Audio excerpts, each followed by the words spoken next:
देखिए बात यह है कि ये जो कम्युनिकेशन है ना, ये एक लफ्ज़ से निकला है उस लफ्ज़ का असल है कम्यून। कम्यून आपने सुना होगा लफ्ज़, और ये कम्युनिज्म भी उससे निकला है, कम्यून, जिसका मतलब है कि लोगों को इकट्ठा करना, इकट्ठा होना। तो कम्युनिकेशन का मतलब एक्चुअली इकट्ठा होने से ये लफ्ज़ निकला है, कम्युनिकेशन का ये मतलब है। बट जब हम इकट्ठा करते हैं किसी चीज़ को तो एक्चुअली उसको शेयर करते हैं। कम्युनिकेशन में भी हम शेयर, कम्यून का मतलब भी टू शेयर है। और आपको पता है ना, कम्युनिज्म का भी यही पूरा सिस्टम था कि सारे वसाइल को शेयर किया जाए। तो हमारे जहन में कम्युनिकेशन की जो डेफिनेशन है वो ये है कि मैं अपनी बात दूसरे को कैसे बता दूं, उसको मैं कैसे ये बात समझा दूं, उसको मैं कैसे कायल कर दूं, कैसे मैं उसको चुप करा दूं, कैसे मैं उसकी दलील को रद्द कर दूं, कैसे मैं उसको साबित कर दूं कि मुझे तुमसे ज़्यादा पता है, कैसे मैं उसको बता दूं कि तुम गलत कह रहे हो, मैं जो कह रहा हूं सही कह रहा हूं। तो हमारे ख्याल में अच्छा कम्युनिकेटर वो है जो बड़ा अच्छा पब्लिक स्पीकर है, जिसको लैंग्वेज बहुत अच्छी आती है, जो अंग्रेज़ी बड़ी अच्छी बोल लेता है, जो मुहावरे बीच में मजाक कर लेता है, विट कर लेता है, अगले को चुप करा देता है, तो वो अच्छा कम्युनिकेटर है। लेकिन मैं आपसे अर्ज़ करूं कि जब आप कम्युनिकेशन का पूरा लिटरेचर पढ़ते हैं और इसको ख़ुद भी एक प्रैक्टिकली देखते हैं तो कम्युनिकेशन का इन सारी चीज़ों से कतई कोई ताल्लुक़ नहीं है, बहुत ही थोड़ा ताल्लुक़ है। कम्युनिकेशन का मतलब दूसरे को अपनी बात बताने और समझाने से ज़्यादा दूसरे की बात को समझना है। जब हम दूसरे की बात को समझने की पोजीशन में होते हैं, इसका मतलब ये होता है कि हमारा उसके साथ कम्युनिकेशन का एक लिंक डेवलप हो गया। ये पहले, सबसे पहले अपने माइंडसेट में चेंज करना चाहिए। दो बंदे जब आपस में गुफ्तगू कर रहे हैं तो कम्युनिकेशन का मतलब ये है कि उन दोनों को एक दूसरे की बात समझ में आ जाए। लिहाजा मैं अच्छा कम्युनिकेटर अगर हूं तो उसका आउटकम ये होगा कि मुझे आपकी बात समझ में आ गई है, तो इसका मतलब है मैं अच्छा कम्युनिकेटर हूं, मुझे आपकी बात को मैं समझने के काबिल हो गया हूं। ये इसका दूसरा एस्पेक्ट है कि फिर मैं अपनी बात आपको समझा सका हूं कि नहीं समझा सका। पहली बात तो ये रखनी चाहिए। दूसरी बात ये है कि ये हमें ज़हन में रखना चाहिए कि सिर्फ हम ही कम्युनिकेट नहीं करते, दुनिया के जितने और ज़ीरू हैं सब कम्युनिकेट करते हैं। इवन दरख्त भी कम्युनिकेट करते हैं अपने किसी उसमें, और यानी कॉन्टेक्स्ट के अंदर। और जानवर तो कम्युनिकेट करते ही हैं। कभी आप देखें कैसे मुर्गी अपने बच्चों के साथ कम्युनिकेट कर रही होती है, और बिल्ली जो है अपने स्पाउस के साथ और अपने सब लोगों के साथ कम्युनिकेट, अपनी पूरी कम्युनिटी के साथ, और कभी इंसानों के साथ भी कम्युनिकेट कर रही होती है। लेकिन इंसान के पास कम्युनिकेशन के लिए एक टूल है जो कि बाकी जानवरों के पास टूल नहीं है। जानवरों के पास जो टूल है वो है वॉइस, बाकी और चीज़ें भी हैं लेकिन वॉइस। लेकिन इंसानों के पास वॉइस के बाद एक दूसरा बड़ा स्ट्रॉन्ग टूल है, use of voice to convert into a language. ज़बान, लैंग्वेज बहुत बड़ा टूल। अच्छा, हम सब ये समझते हैं कि शायद ये टूल इंसान को इसलिए दिया गया है कि वो उसके ज़रिए से बेहतर कम्युनिकेट करे, लेकिन आपको ये बात सुन के हैरानी होगी कि ये tool most of the time अपने माफिज ज़मीर को बयान करने से ज़्यादा माफिज ज़मीर को छुपाने के लिए इस्तेमाल किया जाता है। इस टूल की वजह से ये नहीं है कि आदमी इस काबिल हो गया है कि वो जो दिल में है वो दूसरे को बताने पे कादिर हो जाए, बल्कि ये हो गया है कि उसके अंदर ये एबिलिटी आ गई है कि जो उसके दिल में है उसको छुपा सके। जिस तरीके से आप देखिए, एक बिल्ली जो है अगर उसको गुस्सा आएगा तो उसके पास कोई लफ्ज़ नहीं है जिससे ये कह सके कि मैं तो आपसे बहुत प्यार करती हूँ, वैसे नहीं कह सकती। इसलिए कि उसके जितने भी उसके पास वसाइल हैं उसके ज़रिए वो अपने गुस्से का ही इजहार करेगी। और अगर वो आपसे प्यार करती है तो वो अपने तमाम वसाइल को इस्तेमाल करके अब इसका इजहार कर देगी कि वो आप उसको अच्छे लगते हैं, प्यार करते हैं। लेकिन इंसान के पास एक वसीला मौजूद है जिसके ज़रिए से दिल में इंतहाई गैज़, इस इंतहाई गुस्सा, इंतहाई नफ़रत के बावजूद वो ये कह सकता है कि आपसे ज़्यादा अजीज़ तो मुझे दुनिया में और कोई नहीं है, ऐसा कह सकता है। और इस वक्त जब उसको अपना बेटा जो है वो बहुत प्यारा है, उसके बावजूद उसको ये कह सकता है कि मैं तुम्हारी टांगें तोड़ दूंगा, मैं तुम्हारा जो है ना, तुम्हारे ज़बान पे कोयला रख दूंगा अगर तुमने ऐसा किया, हालांकि वो दिल में बहुत मोहब्बत कर रहा होता है। तो जो उसके दिल में उसके ऑपोजिट कह सकता है। इसलिए ये बहुत ज़रूरी है कि हमें समझ में आ जाए कि हम अपनी लैंग्वेज को कैसे इस्तेमाल करते हैं। देखिए, लैंग्वेज की फैकल्टी हमें होने का मतलब ये था कि हम अपने माफी ज़मीर को सही बयान कर सकें, लेकिन लैंग्वेज के सही ना इस्तेमाल करके हम इसके ज़रिए शऊरी तौर पर या गैर शऊरी तौर पर अपने माफी ज़मीर को ऑपोजिट एक्चुअली बयान करने के लिए इस्तेमाल करते हैं। एक तो ये बड़ी ज़बरदस्त फ़िलासॉफ़िकल बात है जो मैं आपके साथ शेयर करना चाहता था। अच्छा, अब दूसरी बात यह है कि किस तरीके से, जो मैंने आपका था एम जो कम्युनिकेशन का है वो ये है कि हम दूसरे की बात को समझ सकें और हम किसी कॉमन नतीजे पर पहुंच सकें और अपनी बात दूसरों को समझा सकें। इस सिलसिले में जैसे मैंने आपको बताया कि जो हमें टूल दिया गया है वो ज़बान है, लैंग्वेज है, लेकिन लैंग्वेज के इस्तेमाल के सिलसिले में गाइडलाइन ये नहीं है कि लैंग्वेज कैसे इस्तेमाल की जाए। गाइडलाइन ये है कि लैंग्वेज कहाँ ना इस्तेमाल की जाए, ये है गाइडलाइन। लिहाजा जो सबसे अहम टूल कम्युनिकेशन का है वो एक्चुअली बोलना नहीं है बल्कि वो सुनना है। Listening is the prime tool of communication.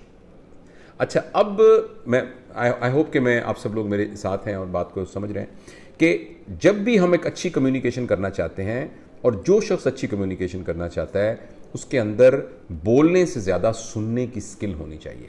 मैं आपको पूरे यकीन से कहता हूँ कि बोलने की स्किल हासिल करना निस्बतन आसान है, सुनने की स्किल हासिल करना निस्बतन बहुत मुश्किल है।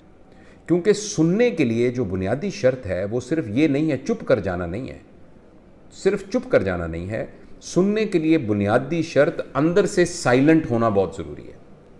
इन दोनों बातों में बड़ी फ़र्क है। ना बोलना और चुप हो जाना ये दो मुख्तलिफ बातें हैं। वो इसी तरह से मेरा एक शेर है कि सांस लेता हुआ हर शख्स नहीं है जिंदा, जागने वाले को बेदार न समझा जाए। तो जो आदमी बोल नहीं रहा ना, तो ये ना समझा जाए कि वो चुप है। जो बोल नहीं रहा, हो सकता है कि वो अंदर से बहुत ज़्यादा शोर उसके अंदर हो रहा हो। जब हम ये कहते हैं ना कि सुनने के लिए साइलेंट होना है, तो उसका मतलब ये नहीं है कि उसने चुप होना है। उसका मतलब है कि उसने अंदर से तैयार होना है, बिल्कुल उसके अंदर के अपने ख्यालात बंद होने बहुत ज़रूरी हैं। देखिए ना, आप और मैं सामने बैठे हैं, फ़र्ज़ करें आपके दिमाग से एक इलेक्ट्रिक एक चीज़ सिग्नल मेरे दिमाग में आ रहे हैं। ऐसे ही होता है ना कम्युनिकेशन के दौरान। और अगर मेरे दिमाग में अपना शोर हो रहा होगा तो वो सिग्नल आ ही नहीं सकेंगे।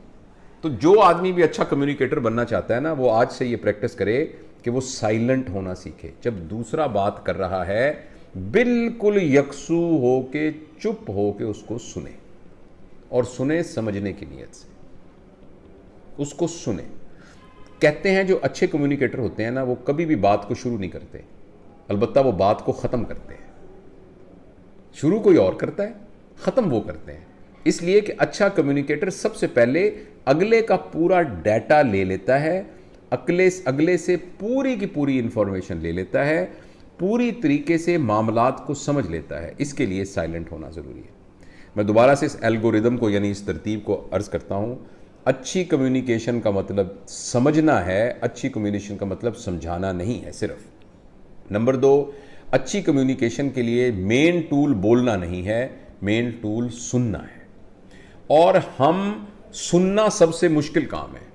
और एक्टिवली साइलेंट होने के लिए, एक होता है ना साइलेंट होना, एक होता है एक्टिवली साइलेंट होना। साइलेंट होने का मतलब यह है कि आप आवाज़ मुंह से नहीं निकाल रहे, चुप हैं। लेकिन एक्टिवली साइलेंट होने का मतलब है कि ना सिर्फ आप मुंह से आवाज़ नहीं निकाल रहे, बल्कि आप रिसेप्टिव हैं और अगले की बात को समझने, अब अंदर आने दे रहे हैं, समझने की कोशिश कर रहे हैं, यानी आप जेन्युइनली खामोश हैं। अब अगला बड़ी ज़रा थोड़ी तवज्जो से सुनिएगा। हम अक्सर खामोश नहीं रह सकते, साइलेंट नहीं रह सकते। आप कभी नोट कीजिएगा, जब दो लोगों के दरमियान नॉर्मल नहीं, हॉट गुफ्तगू हो रही हो, लड़ाई या झगड़े की गुफ्तगू हो रही हो, या डिफरेंस ऑफ ओपिनियन हो रहा हो, क्योंकि कम्युनिकेशन के टेस्ट तो उसी वक्त होगा ना कि जब आप उस बंदे से गुफ्तगू करेंगे जिसके साथ आपकी कुछ ताल्लुकात स्ट्रेन हैं और आप कुछ बातों में आपका जो है नज़रिया और एक दूसरे से मुख्तलिफ है। जब इस तरह की कोई भी गुफ्तगू हो रही होती है तो आप देखिए कि वो गुफ्तगू कभी भी डायलॉग नहीं होती। वो गुफ्तगू हमेशा, हमें लग रहा होता है कि दो बंदे चीख चीख के बातें कर रहे हैं, मगर वो डायलॉग नहीं होता। वो इसलिए कि उनमें से कोई भी आदमी चुप नहीं होता। चुप का मतलब है अंदर से एक आदमी जब बोल रहा है, दूसरा आदमी सिर्फ इंतजार कर रहा होता है कि जब इसकी गुफ्तगू में एक वक्फा आए तो मैं अपनी बात वहीं से शुरू करूं जहां मैंने पहले ख़त्म की थी। इसका मतलब यह है कि जब भी हमें वाकई कम्युनिकेशन स्किल्स को यूज़ करने की ज़रूरत होती है, इस्तेमाल करने की, तो हम उस वक्त साइलेंट नहीं होते, हम अंदर से बोल रहे होते हैं। चूंकि हम बोल रहे होते हैं तो हम बुनियादी तौर पर अगले बंदे की बात की सिर्फ दलील सोच रहे होते हैं कि उसकी बात का मैं जवाब क्या दूं। हम उस बात को समझ नहीं रहे होते, राइट। इसके लिए अच्छा, अब अगला मैंने बहुत गौर किया इस बात पर कि हम चुप क्यों नहीं होते। तो मैंने काफ़ी गौर किया, कुछ लिटरेचर भी सर्च की, कुछ मैंने लेक्चर्स भी लोगों के सुने जो कम्युनिकेशन स्किल्स के माहिर थे। तो मुझे ये बात समझ में आई कि इंसानों के रवैये दो तरह के होते हैं, और ये मैंने किसी और कंटेक्स्ट में बात की भी है। वो कुछ लोगों के रवैया होता है जिसे हम समझाने के लिए कहते हैं अर्निंग रवैया, और कुछ लोगों का होता है लर्निंग रवैया। ये दो रवैये हैं। वो तमाम लोग जिनका अर्निंग रवैया होता है ना, वो तमाम चीज़ों में से कोई ना कोई फ़ायदा, चाहे वो फिज़िकल फ़ायदा हो, चाहे वो इमोशनल फ़ायदा हो, चाहे वो इंटेलेक्चुअल फ़ायदा हो, वो फ़ायदा तलाश करने की कोशिश करते हैं। और जिनका लर्निंग रवैया होता है वो हर चीज़ में से सीखने की कोशिश करते हैं, और वो हर वक्त ये कोशिश कर रहे होते हैं कि किस तरीके से मेरी ग्रोथ हो, कैसे मुझे नई चीज़ पता लगे। जब हम कम्युनिकेट कर रहे होते हैं तो वो लोग जिनका अर्निंग रवैया होता है, वो सिर्फ अर्निंग रवैये वाले हमेशा प्रोटेक्टिव फेज के अंदर होते हैं।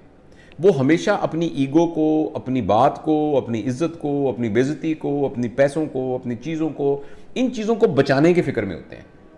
लिहाजा वो खामोश नहीं रह सकते, अंदर से चुप नहीं रह सकते, क्योंकि चुप रहने के लिए लर्निंग एटीट्यूड चाहिए। लिहाजा वो बंदा जिसका रवैया लर्निंग हो, जो इस गुफ्तगू से भी सीखना चाह रहा हो, फर्ज करें अपने बेटे को भी किसी बात पर उसकी सरजनिश कर रहा है या कर रही है, तो उस सारे एटीट्यूड में भी अगर उसका लर्निंग रवैया होगा तो वो इस गुफ्तगू में ये जानने की कोशिश करेगा कि आखिर उसके बेटे के हर दफ़ा नंबर क्यों कम आते हैं, उसके पीछे क्या फैक्टर है। अगर उसकी स्पाउस के साथ लड़ाई होगी तो वो ये जानने की और समझने की कोशिश कर रहा होगा कि आखिर ऐसी क्या बात है कि जब मैं घर में आता हूं तो ये रुस के बैठ जाती है एक तरफ। मैं इसको समझने की कोशिश तो करूं कि ये क्या हो रहा है। लेकिन जिसका अर्निंग रवैया होगा वो सरजनिश के पोजीशन में होगा, वो डांटने की पोजीशन में होगा, वो नुक्स निकालने की पोजीशन में होगा, वो ये देखेगा कि मैं गलती कौन सी इसमें से निकालूं, वो इस पोजीशन के अंदर होगा। ठीक है ना। तो इसलिए दोबारा से मैं बताऊं, अच्छी कम्युनिकेशन का मतलब है शेयर करना। अच्छी कम्युनिकेशन के लिए जो की पॉइंट है वो समझना नहीं है, समझाना नहीं है, समझना है। समझने के लिए जो चीज़ चाहिए वो एक्चुअली बोलना नहीं है बल्कि सुनना है, और सुनना तब मुमकिन होता है जब हमारा रवैया लर्निंग रवैया। अगर हमारा रवैया, हम किसी भी एनकाउंटर में, किसी भी गुफ्तगू के अंदर इसलिए पड़े हों कि मैं इसमें से कुछ सीखूंगा, मुझे कुछ समझ में आएगी, इस मामले के बारे में मुझे पता होगा, तो फिर हमारी कम्युनिकेशन बहुत ही स्ट्रांग और ज़बरदस्त होगी। और आगे मैं जाके आपको बताता हूं कि कुछ टेक्निक्स, जैसे आपने कही थी, कुछ टेक्निक्स भी बताता हूं। फिर एंड में मैं आपको बताऊंगा कि कब हम ये कह सकते हैं कि मेरी कम्युनिकेशन बहुत ज़बरदस्त है, किस बात को हम कहेंगे कि मेरी कम्युनिकेशन बहुत ज़बरदस्त थी। अच्छा, इस सिलसिले में इस आखिरी बात से पहले मैं ये अर्ज़ करना चाहता हूं कि जैसे लिसनिंग के लिए हमें साइलेंट होना पड़ता है, और साइलेंट होने के लिए हमें हमारा लर्निंग एटीट्यूड होना चाहिए। लर्निंग एटीट्यूड कैसे डेवलप होगा, इसके लिए 2-3 बड़े की पॉइंट्स हैं।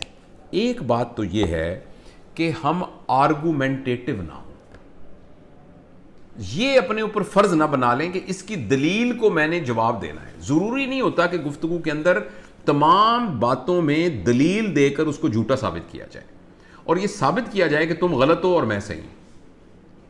एक तो यानी आर्गुमेंटेटिव होना, यह बात मैंने पहले भी एक दफा अर्ज की थी कि गुफ्तगू के दौरान अगर आपने आर्गुमेंट जीत ली है तो इसका मतलब है आपने रिलेशन लूज कर दिया है। Winning an argument mean losing a relationship. बहुत दफा हम अपना पॉइंट ऑफ व्यू बताना चाहते हैं, हम उसको बताएं, लेकिन उसको आर्गुमेंटेटिव तरीके से बताने का मतलब यह होता है कि हमने अगले के साथ अपने रिलेशन को ब्रेक कर दिया। एक बात। दूसरा, हमें कम्युनिकेशन के दौरान कभी भी जजमेंटल नहीं होना चाहिए। जजमेंटल का मतलब यह है पहले से ही दूसरे बंदे के बारे में फैसला ना किया हो। जैसे फर्ज करें एक स्पाउस के साथ आपकी मुज़ाकरात हो रहे हैं किसी बात के ऊपर, पहले ही आपने फैसला किया हुआ है कि यह तो जिद्दी है। आपने अपने बेटे के साथ कोई कम्युनिकेशन कर रहे हैं तो पहले ही आपने फैसला किया हुआ है कि इसका तो पढ़ने में दिल ही नहीं लगता। आपने अपने कुलीग्स के साथ फैसला किया हो तो पहले ही फैसला कर लिया है कि यह तो मेरे खिलाफ है। जजमेंटल नहीं होना। एक चीज आर्गुमेंटेटिव नहीं होना और एक जजमेंटल नहीं होना। अगर हम आर्गुमेंटेटिव होंगे और जजमेंटल होंगे तो हो सकता है आप अगले बंदे को चुप करा दें अपनी चर्ब ज़बानी की वजह से, या अपने नॉलेज के ज़्यादा होने की वजह से, या अपनी आवाज़ के ताकत की वजह से, ऊंचा बोलने की वजह से, या आपकी अथॉरिटेटिव एक पर्सनैलिटी की वजह से अगले को चुप करा दें। लेकिन एक तो वो आपका कायल नहीं होगा, दूसरा आपका रिलेशनशिप उसके साथ बिल्कुल तबाह हो जाएगा। अच्छा, ये बातें हो गई कि कैसे लर्निंग एटीट्यूड होता है। अब थोड़ी सी बातें, कुछ स्किल्स, फ़िक्रों के स्किल्स। अच्छा, एक तो बात यह है कि हम सब की जो कम्युनिकेशन के दौरान सिर्फ फ़िक्रे से ज़्यादा जो है वो हमारी बॉडी लैंग्वेज जो है ना वो बहुत मैटर करती है। काश ये हमारा लाइव सेशन होता तो मैं आपको ना कुछ पोस्चर्स बताता कि अगर फ़र्ज़ करें आप किसी से गुफ्तगू करते हुए पीछे टेक लगाकर और ऐसे करके बैठे हुए हैं, ऐसे करके, तो ये इंप्रेशन ये देता है कि आप नॉन इंटरेस्टेड हैं उसकी तरफ। इसी तरह टांगों पर रख के, पता नहीं आपको नज़र तो नहीं आ रहा होगा, टांगे पर रख के इस तरह करके आप बैठे हैं, क्लोज यानी उसमें बैठे हैं, तो इसका मतलब भी ये होता है कि आप ओपन, आप ना खुल के उसके सामने नहीं आ रहे। तो बेस्ट पोस्चर कम्युनिकेशन का ये होता है कि जो बंदा आपके साथ बैठा हो वो आपके सामने ना बैठा हो बल्कि साइड पर बैठा हो, आप अक्रॉस बैठे हो। क्योंकि जब आप आमने सामने बैठते हैं तो ये ज़्यादा अथॉरिटेटिव किस्म का स्टांस बन जाता है। मगर जो आपके बगल में यूँ बैठा होता है तो ये अमूमन अपने बच्चों से भी बात करनी हो, अपने जूनियर से बात करनी हो, तो हमेशा कोशिश ये करनी चाहिए कि आप अपनी मेन टेबल और चेयर से हटकर साइड के ऊपर बैठें। दूसरी बात यह है कि थोड़ा सा आगे को झुक कर जो देखना जो है ये कम्युनिकेशन की स्किल्स को बहुत ज़्यादा बेहतर कर देता है। तीसरी एक बात कही जाती है कि आई टू आई कॉन्टैक्ट, यानी किसी जो बात करते वक्त अगर आप फ़र्ज़ करें बात मैं इनसे कर रहा हूँ और देख मैं इधर रहा हूँ, हाँ बताएं, तो उससे फिर ना कम्युनिकेशन बहुत वीक हो जाती है। तो हमें उसके चेहरे की तरफ यानी उसके साथ इन कॉन्टैक्ट रहना बहुत ज़रूरी है। तीसरी बात यह है कि जिस वक्त आप गुफ्तगू कोई दूसरा कर रहा हो तो उस गुफ्तगू के अंदर अंग्रेज़ी में एक लफ्ज़ बोला जाता है प्रॉम्प्ट।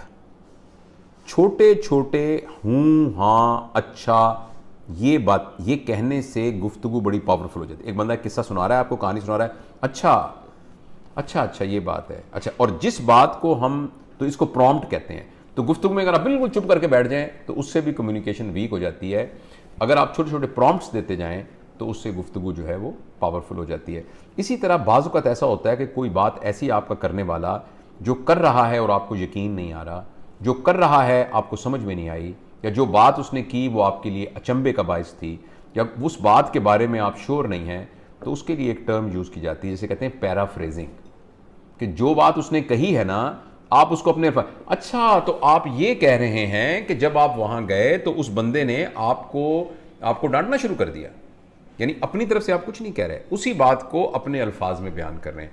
पैराफ्रेजिंग करने से अगले बंदे को एक मौका मिल जाता है कि वो बात को दोबारा क्लैरिफाई कर सकता है, दोबारा आपको वो बात समझा सकता है। तो जहाँ तक स्किल्स का ताल्लुक है वो यही है कि बॉडी लैंग्वेज के अंदर आदमी ओपन स्टांस के अंदर बैठे, साइड पर होकर बैठे, और उसके बाद जो है अपना गुफ्तगू के अंदर प्रॉम्प्ट्स दे और चीज़ों को पैराफ्रेज करे, यानी वो चीज़ों को दोबारा दोहराए, तो उससे समझ आने में आसानी हो जाती है। अच्छा, अब ये कम्युनिकेशन पर एक्चुअली बहुत लंबी चौड़ी वर्कशॉप्स हैं, लेकिन ये बेसिक प्रिंसिपल मैंने आपको कम्युनिकेशन के बता दिए हैं।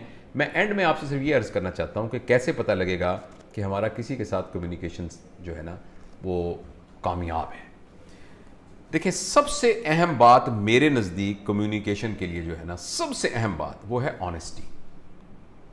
आप जिसके साथ कम्युनिकेट कर रहे हैं आप अंदर से ईमानदार हैं, आप वाकई दिल की गहराइयों के साथ उसको समझना चाहते हैं, आप वाकई पूरी ईमानदारी से यानी जानना चाहते हैं कि ये क्या है, उसके बारे में जजमेंटल नहीं है, उससे नाराज़ नहीं है, उसके बारे में आपने फैसला नहीं कर लिया, उसके बारे में आपने ऑलरेडी एक माइंड नहीं पहले बनाया हुआ, प्री कंसीव्ड आइडियाज़ आपके नहीं है, पहले से नहीं ज़हन बनाया हुआ कि ये तो बंदा ही ख़राब है। ईमानदारी अगर आपके अंदर होना किसी के बारे में कम्युनिकेशन में, तो बहुत ज़्यादा बोलने की ज़रूरत नहीं होती, आपको चीज़ें समझ में आ जाती हैं। और आखिरी बात यह है कि कब पता लगेगा कि हमारी कम्युनिकेशन वाला सेशन ज़बरदस्त गुजरा है, उसकी दो बातें हैं। जब बात ख़त्म हो तो दोनों बंदे कह रहे हों कि यार बड़ा मज़ा आया, यार आज आपके साथ जो वक्त गुजरा है ना, घंटा, बहुत मज़ा आया। अगर एंड में ये रिज़ल्ट निकले तो आप समझें कि आपकी कम्युनिकेशन बहुत ज़बरदस्त रही। और दूसरी बात यह है कि हम किसी ना किसी नतीजे पर उठ के निकलें।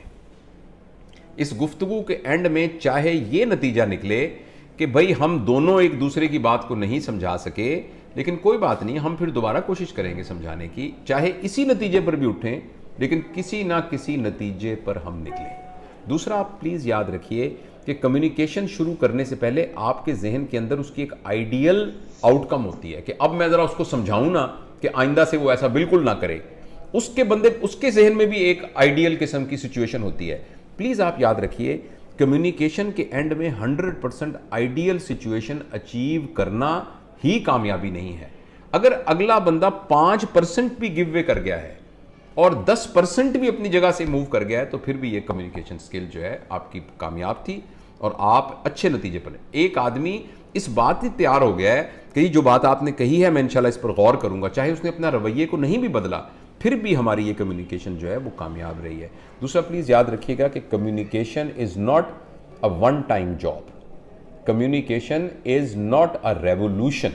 ये इनकलाब नहीं होता, मैं गल करांगा तो आइंदा तो वो फिर बंदे का पुत्र बन जाएगा। इनकलाब नहीं होता ये। कम्युनिकेशन एक एवोल्यूशन होती है, ये बतदरीज अमल होता है। This is like maturation, ageing की तरह का मसला होता है। जैसे ageing slow slow slow slow. तो अच्छी कम्युनिकेशन का मतलब यह है कि आपने थोड़ा सा मैदान हासिल किया है और उसके बाद आप फिर आहिस्ता आहिस्ता आगे मूव करना शुरू कर देते हैं। तो ये मेरा ख्याल है